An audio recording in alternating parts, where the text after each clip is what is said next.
Hi everybody, it's Mallory Smythe with Endow.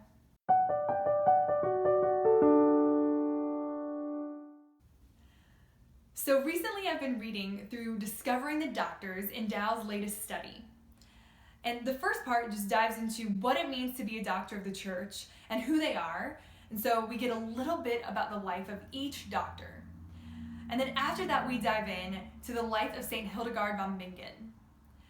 Now, I had never heard of St. Hildegard before, but the more that I read about her life, the more I am blown away by who she was and by the impact that she had on her culture at the time. She was a mystic. She received visions from God from a very early age in her life. She and her friend Jutta accidentally started a community of nuns. They were living out their religious life in a monastery, and it was so attractive that women just started joining them. She was a doctor. She worked with herbal cures and herbal medicine. Some of her work we still use today. But there was one story that stood out to me as I was reading through the study guide that I just loved.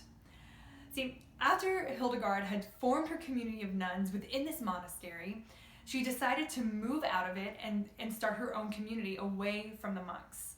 About 2 years into it, she decided that there should be a celebration. And so she wrote a play about virtues. It was called The Play of Virtues. And the play was about the fall and the redemption of a soul. And she wrote it as a small opera. And so she has a small opera. She invited her benefactors and the monks to come and watch her nuns act out this play. And so the study says that every character sang except for the devil. The devil shouted. And the devil shouted to signify that he had divorced heavenly harmony. And that symbolism stood out to me so much because it's just so true. It reminded me of a vision that King Nebuchadnezzar, the king of Babylon, had in the book of Daniel. Whenever you meet the Ancient of Days, who's God the Father, you meet the Son of Man, who comes in, Jesus, to sit at the right hand of the Father. And then you meet the little horn. And the little horn is just over here and he won't shut up. And he's the devil. And so anyway, as this play goes on, the soul receives a dress. The dress signifies grace, and she's very peaceful and happy as she has her first brushes with faith. But over time, the harmony of heaven, the singing of the virtues, is drowned out by the shouting of the devil. And the soul gets confused and angry and wants to take the dress, the grace, off of herself, and eventually the shouting becomes so loud that she turns away from God and follows the shouting. The virtues come to the forefront of the play and they sing about how they're going to help her. And eventually they bring the soul back to God in repentance and she receives redemption. Now, this story just reminded me of my own life and how I know the sound of heavenly harmony. I know the sound of the Good Shepherd. And yet there's always the shouting. There's always the noise. There's always the little horn that just won't stop. Something's always trying to take away the freedom that I know God has given me to chase him.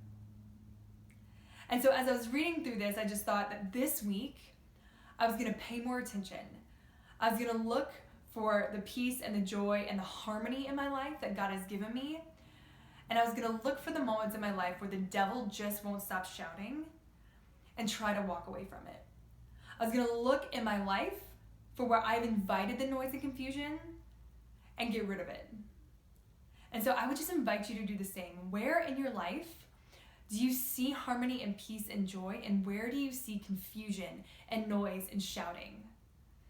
If it doesn't feel like heavenly harmony, then it's probably the voice of the devil who's divorced himself from such a thing. If you want to learn more about Hildegard and the work that she did, I'd invite you to dive into Discovering the Doctors, our new study on her. Right now we're running a promotion, so if you go to our store, you can enter code hashtag capital S summer, capital S saints, and I'll get you $10 off the book. But I would love for you to meet Hildegard, and I would love for you to find that heavenly harmony in your life and walk away from the noise. Thanks, and have a great week.